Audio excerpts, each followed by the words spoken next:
সংগ্রামী বন্ধুগণ, আমি ইতিমধ্যে জানতে পেরেছি সরকার ইন্টারনেট বন্ধ করে দেওয়ার সিদ্ধান্ত নিয়েছে।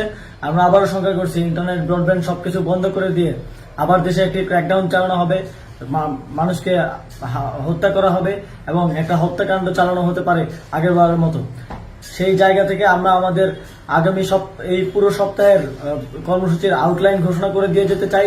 আমরা জানি না ইন্টারনেট বন্ধ হওয়ার পরে সমন্বয়কদের কি হবে, আমাদেরকে আবার তুলে নিয়ে যাবে কিনা, মেরে ফেলবে কিনা, কিংবা যে কোনো কিছু ঘটতে পারে। সেই জায়গা থেকে আমরা একটা কর্মসূচি আউটলাইন ঘোষণা করে দিয়ে যাচ্ছি।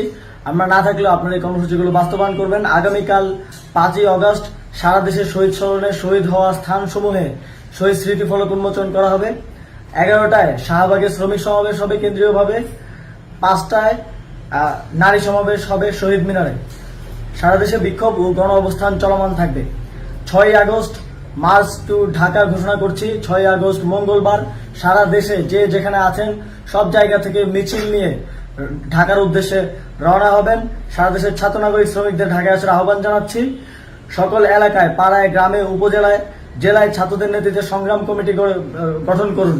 যদি ইন্টারনেট ক্র্যাকডাউন হয়, আমাদের গুম, গ্রেফতার, খুনও করা হয়, যদি ঘোষণা করার কেউ না থাকে, এক দফা দাবিতে সরকার পতন না হওয়া পর্যন্ত রাজপথ দখলে রাখবেন এবং এই সপ্তাহের যে কর্মসূচির আউটলাইন সেটি আপনারা ফলো করবেন।